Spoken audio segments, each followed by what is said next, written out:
This is Dalton and Winchester at the TLC Clinic morning run. Going to let it go through normal and then do a slow play review.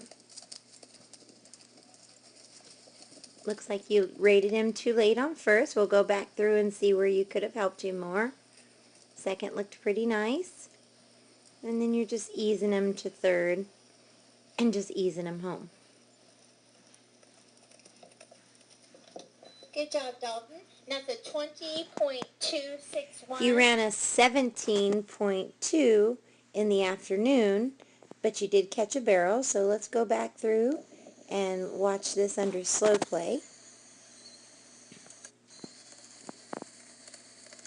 He comes in on the wrong lead, but he swapped really early. Looks like you bumped him right there, which looks like a good 3 strides away. 1, 2, 3. But you could sit and maybe do a 2-hand check and say, whoa, if that would help. But then also, he just takes his head away from you there, Dalton. And even though you're committing to sitting down, as you can see, you bump him, he pulls his head up. Then you bump him again, he pulls his head up. And he's just not coming back to you. And it looks like the whole time, even though you're just doing a bump there, you kind of holding him a little bit too much, just holding him right there. So then he just fights you, mouth gaping, and it's just not a pretty run, a pretty turn. So anyways,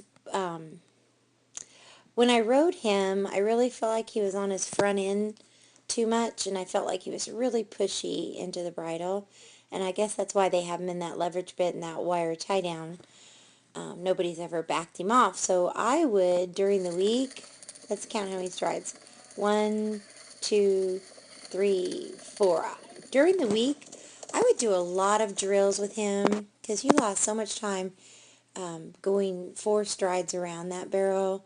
You know, your tracks coming in weren't bad, but maybe what you could do also, because he's such a free runner, is give him more arc and then come in where his tail is facing second barrel instead of coming in like this and slicing it and then he goes deep. Maybe with more arc, having his tail that direction, you'll have a better shot at snapping this barrel better.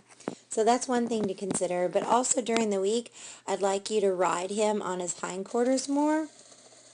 Here you ask him, he rates these barrels really good.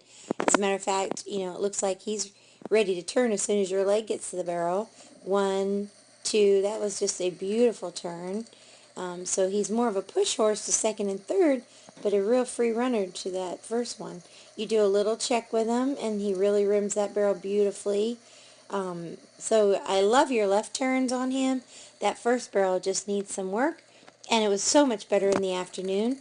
So what I would suggest during the week is ride him collected and get him on his butt. And I would really like to see him, you know, give you his nose and his shoulder and ride with that pivot foot up under him in your circle work, whether you do pasture loops or spirals or work one barrel at a time, big and small circles. But I'd like the nose in, the shoulder out, and that hip up under him, and ride his butt to each quarter turn of your circle or each quarter turn around a barrel. Get him where he's not so pushy.